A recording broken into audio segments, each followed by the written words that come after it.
یہ پیغام دینے آ رہے ہیں کہ 47 میں پاکستان کی آزادی کی جنگ لڑی گئی تھی.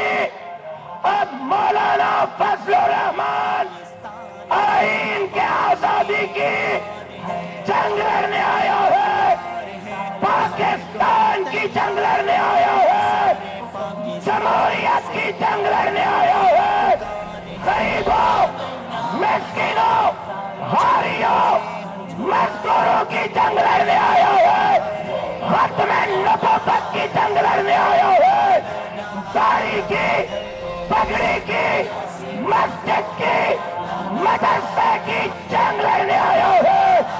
سین کو, KPK کو, پنجاب کو, خیبر کو, بلوچستان کو, کشمیر کو, فاٹا کو, گلگت کو حقوق دلانے کی جنگ لڑ رہا ہے. ذرا موبائل کی لائٹیں جلائیں, دیکھنے والوں دیکھو, مولانا آ نہیں رہا, مولانا آ چکا ہے. ذرا ایک منٹ نغمے کو, ایک منٹ ایک نعرہ لگانا چاہتا ہوں. یہ پرچم چھوڑے اور نعرے کا جواب دے, نعرے تکبیر, نعرے تکبیر. اور کہہ دو ہم ہیں خاموش کہ پر ہم عالم کا نظام یہ سمجھتے ہیں کہ ہم میں طاقت فریاد نہیں.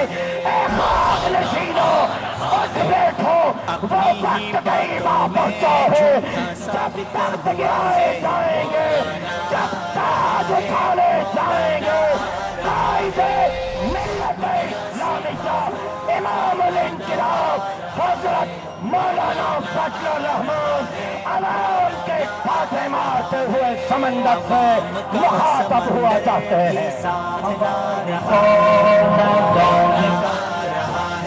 مولانا آ رہا ہے, مولانا آ رہا ہے, مولانا آ رہا ہے. خوف ہر سو طاری ہے, منتیں بھی جاری ہے, ٹیکسوں کی برمار ہے, نااہلوں کی باری ہے.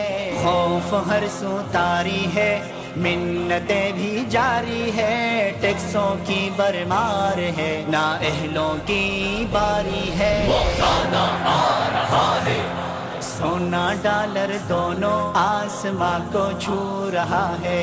مولانا آ رہا ہے, مولانا آ رہا ہے.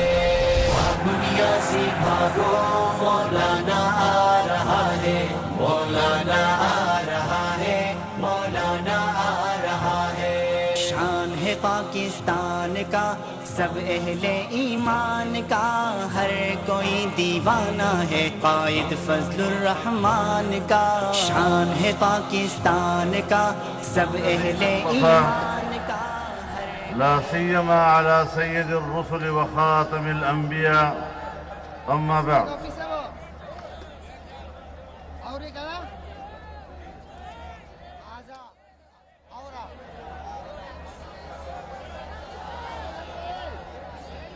پاکستان ڈیموکریٹک موومنٹ کے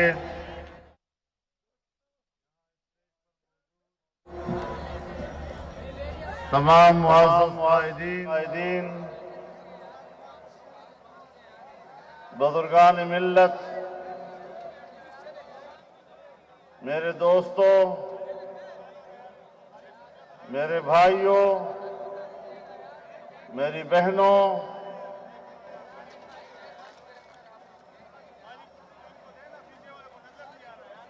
آج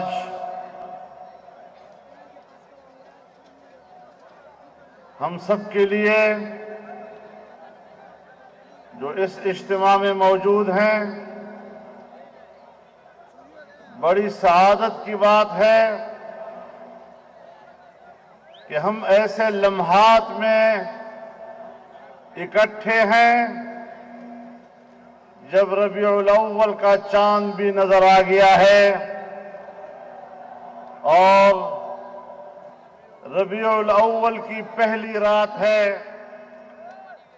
سب مل کر اس مناسبت سے جناب رسول اللہ صلی اللہ علیہ وسلم کی حضور درود شریف پڑھ لیجیے. اللہم صلی علی سیدنا. یہ پاکستان عشاق رسول کا پاکستان ہے. یہاں ناموس رسالت پر، ان کی ختم نبوت پر، ان کے صحابہ کرام اور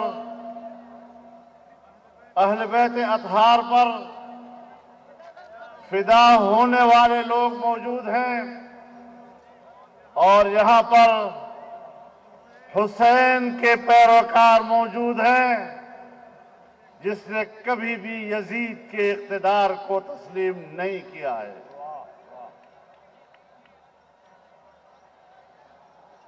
میرے محترم دوستو،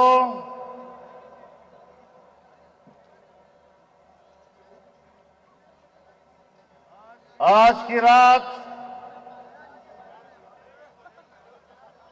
18 اکتوبر ہمیں ان شہداء کی یاد دلا رہا ہے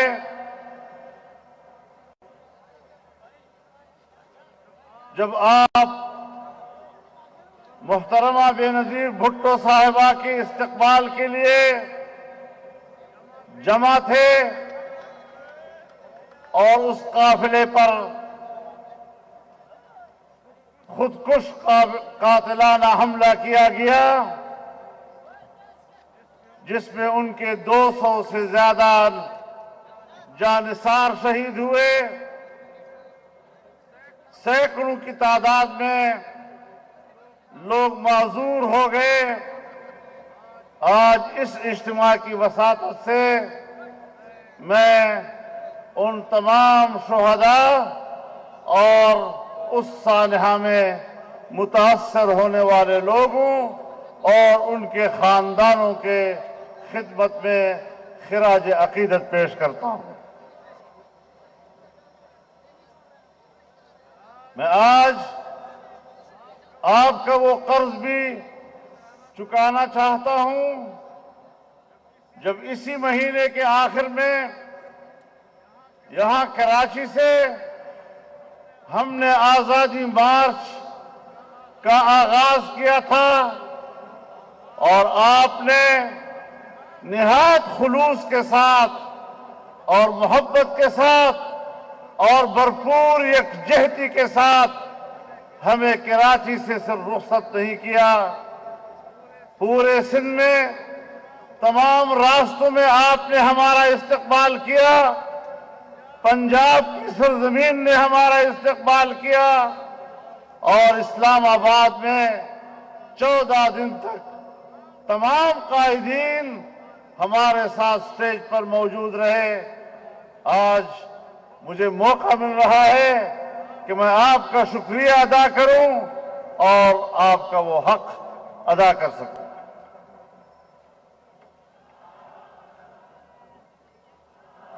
میرے محترم دوستو،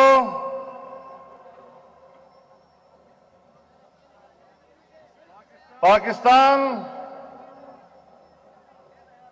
ڈیموکریٹک موومنٹ در حقیقت آزاد جمہوری فضاؤں کو بحال کرنا ہے. 2 سال سے ہم میدان کارزار میں ہیں. ہمیں مجبور کیا جا رہا ہے کہ ہم دھاندلی کے نتیجے میں اور بدترین دھاندلی کے نتیجے میں قائم کی ہوئی حکومت کو تسلیم کر لیں، لیکن تمام مراحل گزر گئے. ہمیں ڈرایا دھمکایا بھی گیا، ہمیں لالچ اور ترغیب بھی دی گئی، لیکن ہم نہ دھمکیوں سے مروب ہوئے، نہ کسی لالچ سے ہم متاثر ہوئے۔ آج بھی اپنے موقف پہ قائم ہیں اور اعلان کہتے ہیں کہ ہمیں یہ کٹ پتلی حکومت قبول نہیں ہے اور ہم اس کے ہاتھ پر بیعت کرنے کے لیے تیار نہیں ہیں۔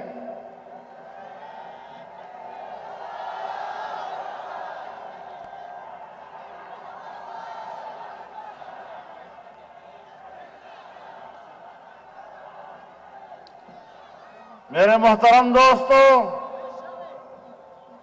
گوجرانوالہ میں جلسہ ہوا، بڑا تاریخی جلسہ ہوا۔ میاں نواز شریف صاحب نے بھی خطاب کیا۔ ان کا خطاب الیکٹرانک میڈیا پر تو نہیں دکھایا گیا، لیکن ان کے کچھ حصوں پر ہمارے کچھ بڑوں کو بڑا اعتراض تھا، اور موقع ملا کٹ پتلی صاحب کو کہ آج وقت ہے ذرا بوٹ پالش کر لیں۔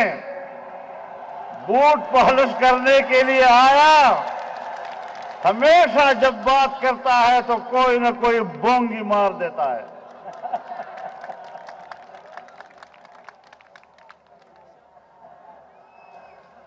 اب وہ کہنا تو یہ چاہتا ہے کہ خواجہ آصف نے اسمبلی کی ممبرشپ کیسے حاصل کی، اور اس رو میں جاتے ہوئے کہتا ہے کہ رات 8 بجے خواجہ آصف نے جنرل باجوہ کو فون کیا کہ میں ہار رہا ہوں، مجھے جتوا دو۔ تو باجوہ صاحب نے جتوا دیا۔ اس کا خیال نہیں آیا کہ میں انہی کے ہاتھوں سے دھاندلی کا اعتراف کر رہا ہوں اور اس کی تصدیق کر رہا ہوں۔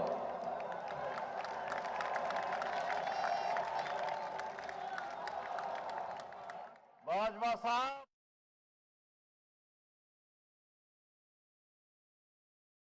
ان بے وقوف دوست سے تو بچنے کی کوشش کر لو۔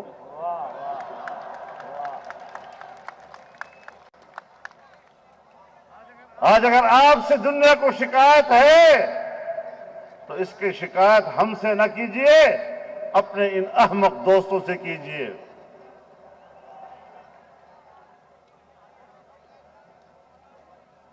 میرے محترم دوستو،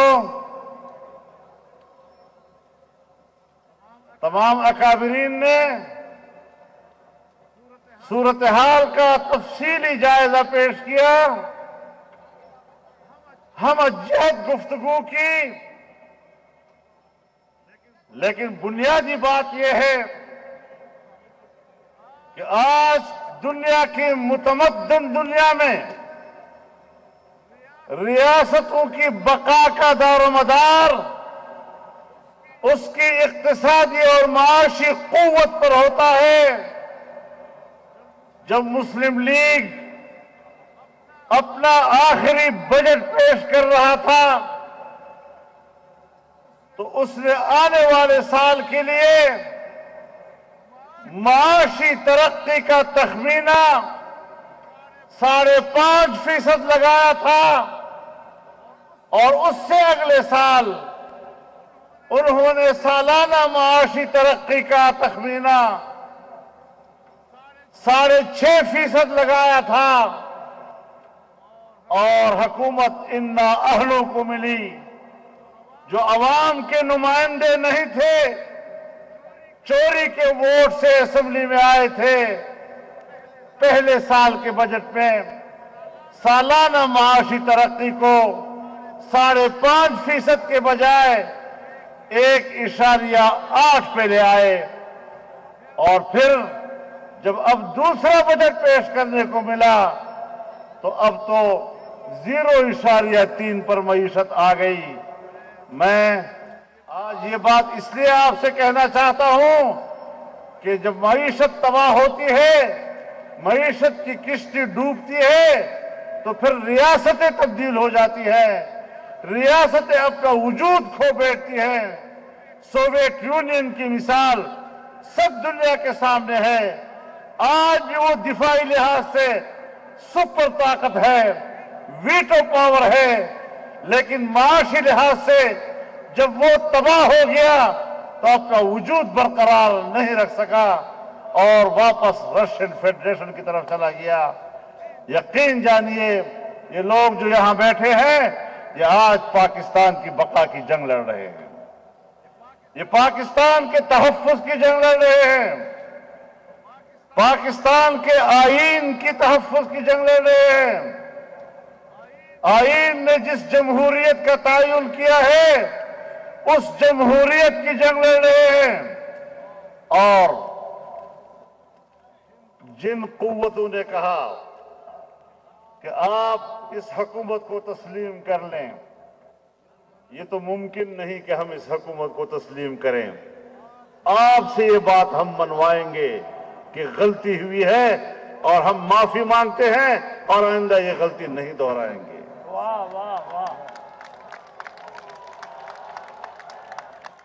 میں ایک پاکستانی ہوں، آپ بھی ایک پاکستانی ہیں، ہم سب کا اپنا ایک عزت نفس ہے، ہم اس ملک میں عزت نفس کے ساتھ جینا چاہتے ہیں۔ عزت نفس کو قربان کر کے ہم نے زندگی گزارنا نہیں سیکھا۔ میری نسبت برصغیر کے ان اسلاف اور ان اکابرین کے ساتھ ہے جنہوں نے 150 سال تک فرنگی استبداد کے خلاف آزادی کی جنگ لڑی ہے۔ 50,000 سے زیادہ علماء کرام سولیوں پہ لٹکائے گئے ہیں، اور جب جیلیں رک گئی تو سڑک کے کنارے درختوں پہ لٹکائے گئے، تمام مصیبتیں برداشت کی، لیکن آزادی کا علم بلند رکھا تھا۔ ہم ان کے وارث ہیں اور انشاءاللہ پاکستان کے عوام کو حقیقی آزادی سے ہمکنار کرنے کا یہ علم سر بلند رہے گا، اور یہ سفر جاری رہے گا، اور یہ منزل ہم حاصل کر کے رہیں گے۔ میرے محترم دوستو، آپ خود اندازہ لگائیں، سب دوستوں نے اس کا ذکر کیا، 1 کروڑ نوجوانوں کو نوکریاں دینے والا خواب 26 لاکھ نوجوانوں کی بے روزگاری پر ختم ہوا۔ 1 کروڑ، کوئی خدا کا خوف کرے۔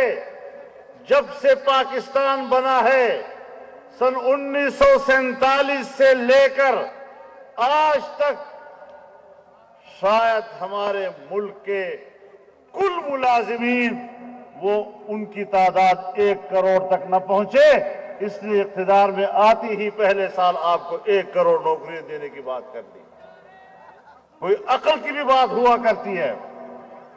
جب 72 سالوں سے پاکستان کے ملازمین کی تعداد آج بھی 1 کروڑ تک مشکل سے پہنچ رہی ہے، ایک دن میں آپ 1 کروڑ نوکریاں کیسے دیں؟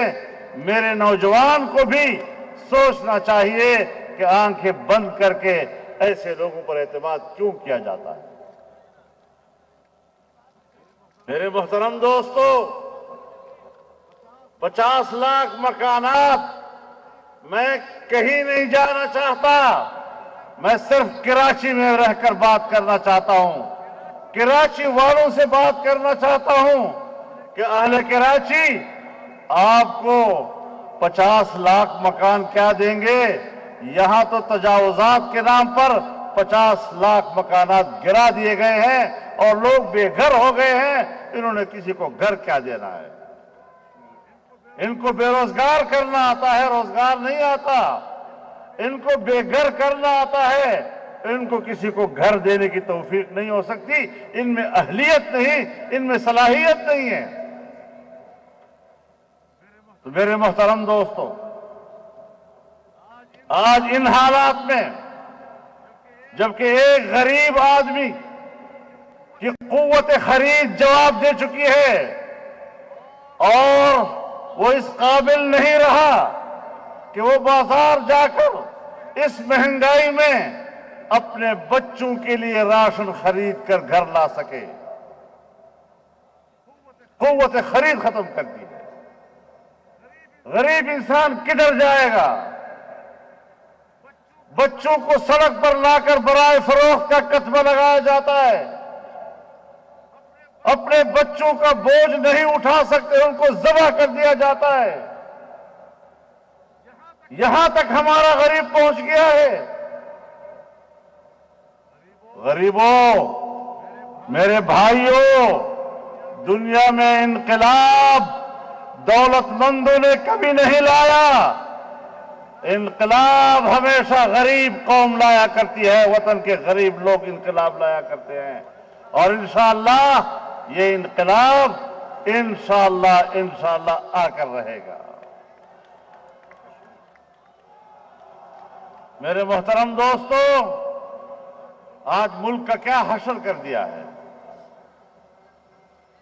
کشمیر کو بیچ ڈالا ہے، اور آپ کو میں یاد دلانا چاہتا ہوں، کیا عمران خان نے کشمیر کو 3 حصوں میں تقسیم کرنے کا فارمولہ پیش نہیں کیا تھا؟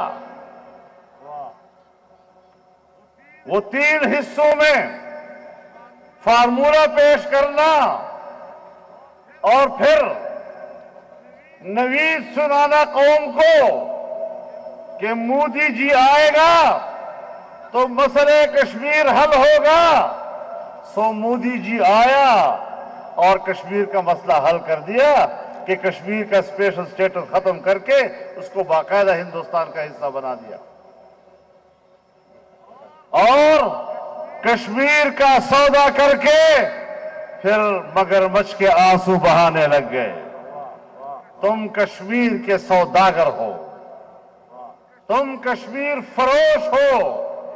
ایک طرف وہ کشمیر ان کے حوالے کر دیا، دوسری طرف آپ گلگت بلتستان کا مسئلہ اٹھا رہے ہیں کہ اسے پاکستان کا ایک 5واں صوبہ بنایا جائے۔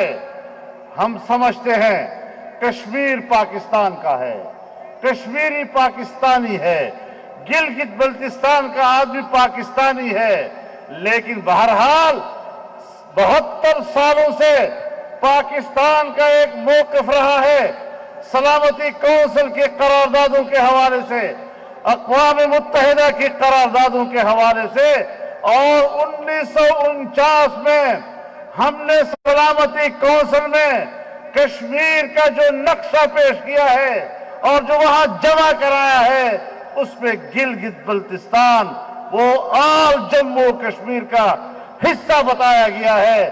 جب اس وقت آپ نے یہ موقف لیا تھا، آج جب آپ گلگت بلتستان کو اس سے الگ کریں گے، آپ بتائیں 72 سال کا آپ کا ریاستی اور مملکتی موقف کا کیا بنے گا؟ کیا کشمیر کا معاملہ ختم نہیں ہو گیا؟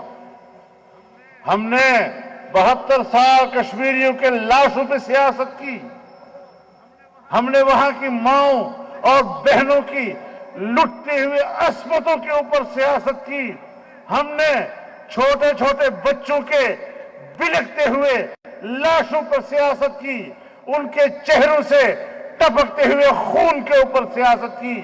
آج ہم دنیا کو کیا پیغام دے رہے ہیں کہ اس ایک پاکستان کے لیے قربانی دینے والی قوم کے ساتھ ریاست پاکستان کی وفاؤں کا یہ عالم ہے۔ کوئی شرم و حیا نہیں ہے ہمارے پاس، کوئی پاکستان کی عزت و وقار نہیں۔ عالمی قوتیں اگر چاہتی ہیں کہ دنیا کا جغرافیائی نقشہ تبدیل کر دیا جائے اس کے لیے خادم پاکستان سے پیدا ہوتے ہیں، پاکستان کے ادارے اس خدمت کے لیے اٹھتے ہیں، ان کشمیریوں کا کیا بنے گا؟ وہ کشمیری کہتے ہیں جی اے پی سی کی وجہ سے ہندوستان خوش ہو رہا ہے۔ جب تم آزاد حکومت کشمیر کے وزیر اعظم پر غداری کا مقدمہ لگاؤ گے، آپ بتائیں ہندوستان میں اس کے بارے میں کیا رد عمل آئے گا؟ کشمیر کے وزیر اعظم پر غداری کا مقدمہ ہندوستان کی اور مودی جی کی خوشنودی اس سے بڑھ کر اور کیا ہو سکے گی کہ آپ وہ ملک جو کشمیر کے نام پہ جنگ لڑ رہا ہے، کشمیریوں کے حق کی جنگ لڑ رہا ہے، وہ اسی کے نمائندہ وزیر اعظم کے اوپر غداری کا مقدمہ چلا رہا ہے۔ اور ہم نے 18ویں ترمیم پاس کی، 18ویں ترمیم پاس کر کے ہم نے صوبوں کو کسی حد تک خود مختاری دی، کسی حد تک پیش رفت ہوئی اور اچھی پیش رفت ہوئی۔ اسی کی پیروی میں آزاد کشمیر کے آئین میں 13ویں ترمیم لائی گئی، جس سے وہاں کی حکومت اور اسمبلی کے اختیارات میں اضافہ کیا گیا۔ لیکن آج پاکستان کے مقتدر قوتیں اور پاکستان کے حکمران پھر سر جوڑ کر بیٹھے ہوئے ہیں کہ 14ویں ترمیم لا کر ہم ان کے اختیارات کو کم کر دیں۔ آپ بتائیں کشمیریوں کو دیے ہوئے اختیارات ایک نئی ترمیم کے ساتھ آپ اس سے واپس چھین رہے ہیں۔ آپ اپنے ملک کے اندر صوبوں کو دیے ہوئے اختیارات ان سے واپس چھین رہے ہیں۔ اس سے بغاوتیں پیدا نہیں ہوں گی؟ کشمیر کے اندر پاکستان کے خلاف بغاوت شروع ہو جائے گی، ہمارے اپنے صوبوں کے اندر اپنے ملک کے خلاف آوازیں بلند ہوں گی۔ اور اگر آپ نے سندھ اور بلوچستان کے جزائر کے اوپر قبضہ کرنے کی کوشش کی تو یقین جانیے یہ 18ویں ترمیم یعنی آئین کی روح کے خلاف ہوگا، اور کسی طریقے سے بھی نہ کوئی سندھی، نہ کوئی بلوچ، نہ کوئی پشتون وہ آپ کے اس قسم کے فیصلوں کو تسلیم کرنے کے لیے تیار ہوگا۔ یہ جزائر سندھ کے ہیں، ان پر ان کے بچوں کا حق ہے۔ یہ جزائر بلوچستان کے ہیں، وہاں کے لوگوں کے بچوں کا اس کے اوپر حق ہے، وہاں کی ماہی گیروں کا اس کے اوپر حق ہے۔ آپ کو کوئی حق نہیں پہنچتا۔ اور اس حوالے سے ہم خود آل پارٹیز کانفرنسز کر چکے ہیں، 4 صوبوں میں کر چکے ہیں، اور اس بات پر پورا اتفاق رائے تمام سیاسی جماعتوں کے اندر موجود ہے کہ 8ویں ترمیم کا تحفظ کیا جائے گا، صوبوں کے حقوق کا تحفظ کیا جائے گا، اور NFC ایوارڈ جس طرح آئین کہتا ہے کہ صوبوں کے حقوق میں اضافہ تو ہو سکتا ہے، کمی نہیں کی جا سکے گی، ایسے کوئی ترمیم تسلیم نہیں کی جائے گی کہ جس سے آپ چھوٹے صوبوں کے حقوق میں کمی لا سکیں۔ اس پر کوئی کمپرومائز نہیں ہوگا۔ میرے محترم دوستو، بڑی کوشش ہو رہی ہے کہ سندھ کو تقسیم کر دیا جائے، لیکن سندھ کی تقسیم کا اختیار سندھ کے عوام کو ہے۔ اگر سندھ کے عوام نہیں چاہتے، کسی کا باپ بھی صوبہ سندھ کو تقسیم کرنے کی جرات نہیں کر سکے گا۔ نعرہ تکبیر!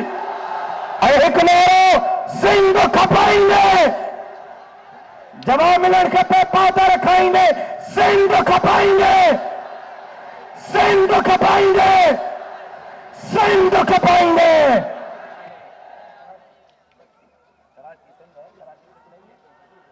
میرے محترم دوستو،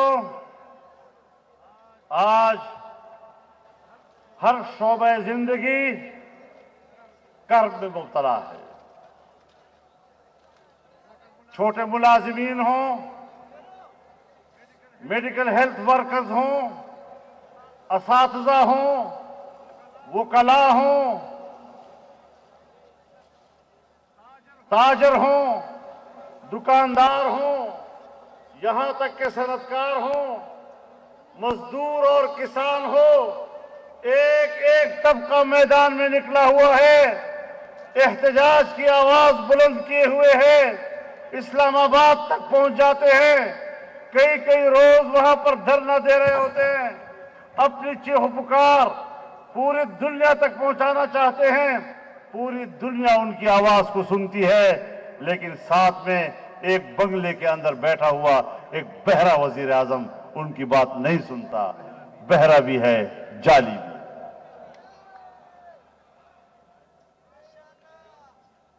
میرے محترم دوستو، ایک ناکام خارجہ پالیسی جس نے پاکستان کو تنہائی کی طرف دھکیل دیا ہے، وہ ہندوستان،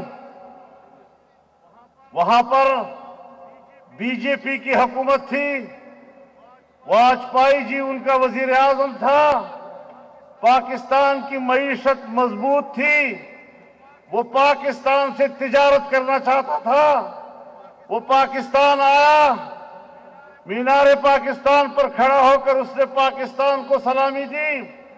ایک وہ حالت تھی جب ہندوستان آپ سے تجارت کرنا چاہتا تھا، آج بھی وہاں پر بی جے پی کی حکومت ہے، مودی جی وہاں کا وزیر اعظم ہے، اب بھی ان کا رویہ دیکھ لو کہ پاکستان کے ساتھ ان کا رویہ کیا ہے۔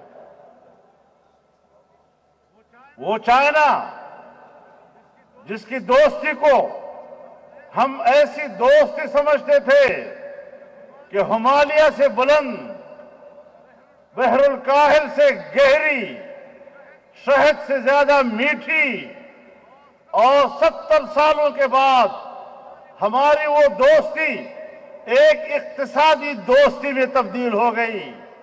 اس نے پاکستان میں 60 سے 70 ارب ڈالر انویسٹ کیے اور یہاں پر سرمایہ کاری کی، یہاں پر آپ کو بجلی گھر بنانے کے لیے انہوں نے آپ کو فنڈ عطا کیے، انہوں نے آپ کو یہاں پر مختلف مقامات میں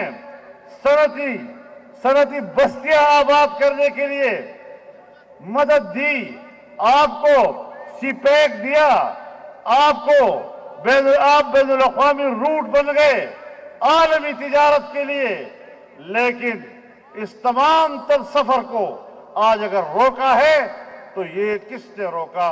اس گورنمنٹ نے روکا ہے۔ دوستی ضائع کر دی، اعتماد ضائع کر دیا، وہ تمام منصوبے خاکستر ہو گئے، اور اس طرح چین بھی اب ہمارے پر وہ اعتماد کرنے کو تیار نہیں ہوگا۔ تو ہندوستان پہلے سے آپ کا دشمن ہے، چین کا اعتماد بھی ٹوٹ گیا، اور افغانستان کا وہ پیسہ جب ہمارے 1 روپے کے مقابلے میں اس کا 1000 روپیہ افغانی کہلاتا تھا، آج اس کا افغانی روپیہ پاکستان کے روپے سے زیادہ مستحکم ہو گیا ہے، وہ بھی پاکستان کی طرف تجارت کا ہاتھ نہیں بڑھا رہا ہے۔ ایران ہمارا ہمسایہ ہے، لیکن وہ بھی آج انڈیا کے کیمپ میں بیٹھا ہوا ہے، اور سعودی عرب جو پاکستان کو انتہائی گہرا دوست اور پاکستانی قوم سے الگ ہونے کا تصور بھی نہیں کر سکتا، لیکن اس حکومت میں پہلی مرتبہ آج وہ آپ سے شاکی ہے، آج آپ سے وہ ناراض ہے، آج اس کے تعلقات بھی مخدوش ہو چکے ہیں۔ آپ بتائیں کوئی ہے دنیا میں جس کو ہم نے اپنا دوست رکھا ہو؟ ہم اپنے خطے میں کیوں تنہا ہو گئے ہیں؟ یہ کیا پالیسیاں ہیں ہماری؟ ہم کہاں ملک کو لے جا رہے ہیں؟ اس طریقے سے ریاست محفوظ نہیں رہ سکتی، ہمیں ہر قیمت پر اس نظام کو تبدیل کرنا ہوگا۔ معاشی ترقیوں سے ملک چلتے ہیں، اور معاشی ترقی امن و امان سے ہوتی ہے، اور امن و امان تب آتا ہے جب انسانی حقوق محفوظ ہوتے ہیں۔ پاکستان میں انسانی حقوق محفوظ نہیں ہے، یہاں داخلی جنگ ہے، فوجی آپریشن کرائے گئے، ہمیں نوید سنائی گئی کہ دہشت گردی ختم ہو گئی ہے۔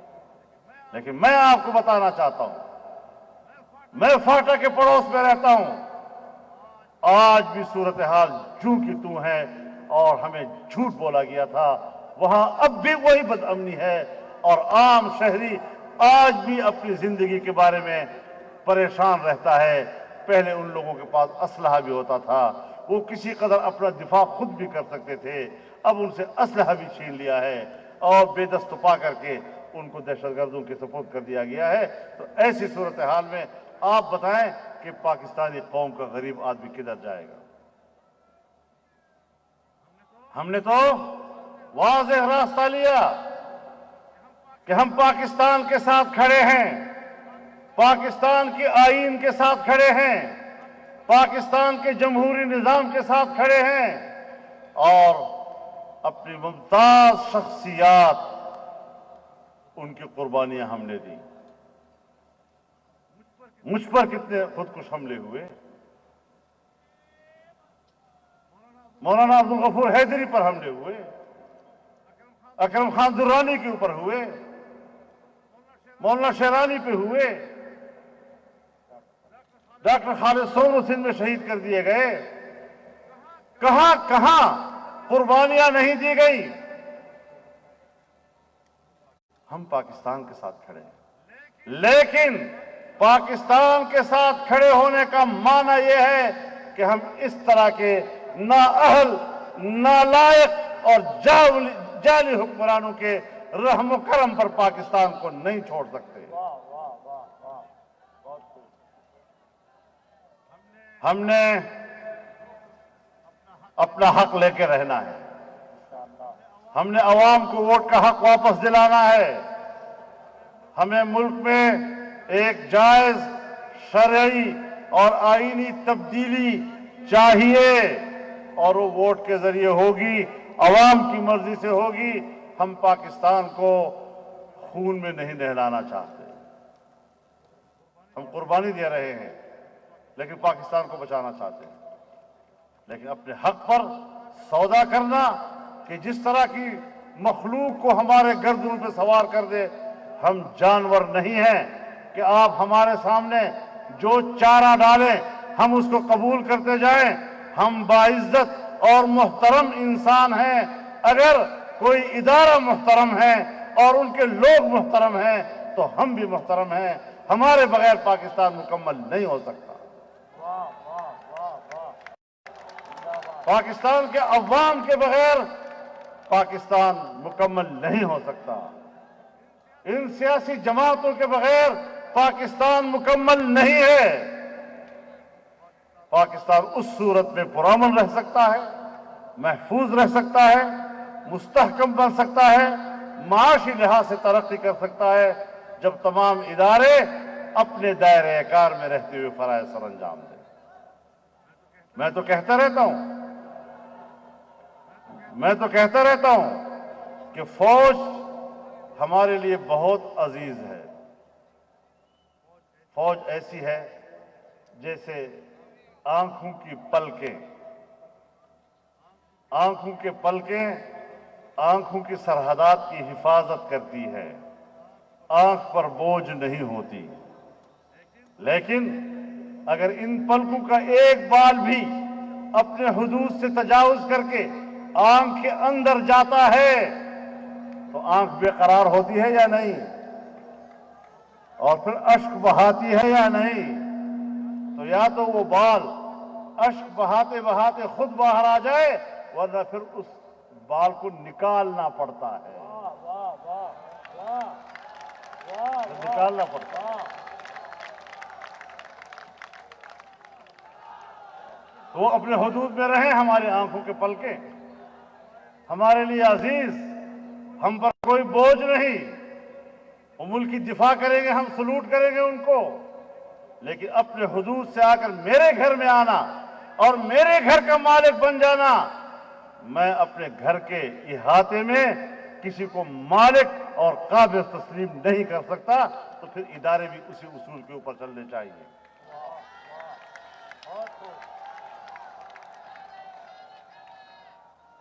تو میرے محترم دوستو،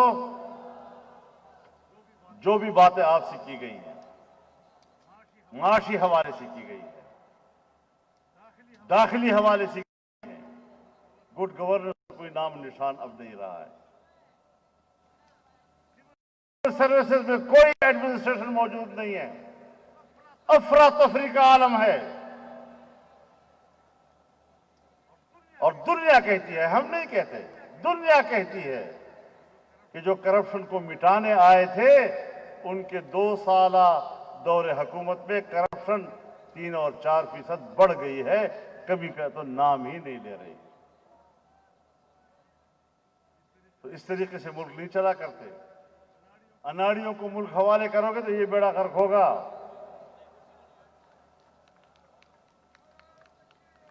تم نے لوگوں میں کہا یہ لوگ چور ہیں، چور ہیں، چور ہیں، چور ہیں، بدنام بھی کیا۔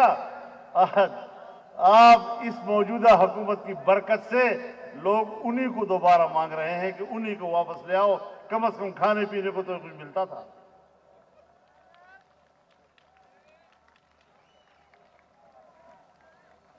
تو میرے محترم دوستو، ہم ایک میدان میں ہیں، ایک محاذ پر ہیں، اس محاذ پر ہم ڈٹے ہوئے ہیں، اور تمام سیاسی قوتیں ایک پلیٹ فارم پر ہیں، اور انشاءاللہ یہ جنگ ہم جیت کر رہیں گے، یہ حق ہم حاصل کر کے رہیں گے۔ پاکستان کی حفاظت ہوگی، اسلام کی حفاظت ہوگی، جمہوریت کی حفاظت ہوگی، آئین کی حفاظت ہوگی، اور اس مقصد کے لیے ہم نے آگے بڑھنا ہے۔ ہمارے اندر نظریاتی اختلاف ہو سکتے ہیں، لیکن جب تک زمین ہمارے ہاتھ میں نہیں ہے، کون کہہ سکتا ہے کہ اس پہ کیا کاشت کیا جائے؟ ہم اپنا حق لے کر رہیں گے، عوام کا حق لے کر رہیں گے۔ آپ انشاءاللہ دعا بھی کریں گے اور دوا بھی کریں گے۔ آپ کا جذبہ، آپ کا خلوص انشاءاللہ ایک نئی دنیا کو متعارف کرائے گا، ایک انقلاب۔ میں ایک بار پھر جناب بلاول بھٹو صاحب کا، پاکستان پیپلز پارٹی کا شکر گزار ہوں کہ انہوں نے ہر سال کارساز کے شہداء کے حوالے سے جلسہ وہ پی ڈی ایم کے حوالے سے کیا، اور تمام جماعتوں کو اس میں دعوت دی۔ انشاءاللہ 25 اکتوبر کو کوئٹہ میں بہت بڑا جلسہ عام ہوگا، عظیم الشان اجتماع ہوگا، اور اس کے بعد پورے ملک کے اندر یہ سلسلہ بڑھے گا۔ انشاءاللہ ہم اس سفر کو جاری رکھیں گے۔ اللہ ہمارا حامی و ناصر ہو۔ وآخر دعوانا ان الحمدللہ۔